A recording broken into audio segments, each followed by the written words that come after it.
Welcome to Sweet Life Beat Life. We hope this video helps. You start by confirming prerequisites. Make sure you have a Google account and admin access to the website or tag manager. Once confirmed, choose GA4 because it's the supported platform. This matters for future reports and integrations. Next, obtain CMS or server access to edit the site header or get the Google Tag Manager container ID. These first steps unlock everything else, so pause and verify permissions now, because missing access is the most common blocker when you try to install analytics. You create a GA4 property and set up a web data stream. Copy the measurement ID that looks like GXXXX. Then install the G tag. JS snippet directly into the site header, or, more flexibly, deploy it via Google Tag Manager. Publish the container after adding the GA4 configuration tag.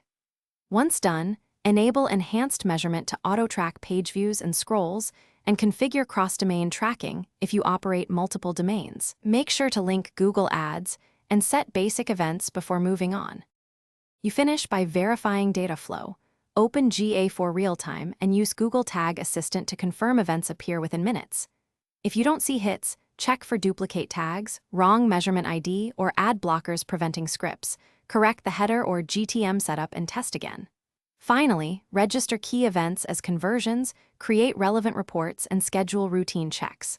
One troubleshooting tip: if nothing shows, disable extensions, test in an incognito window, and confirm the site's live header contains the Thanks for watching. Consider subscribing if we helped you.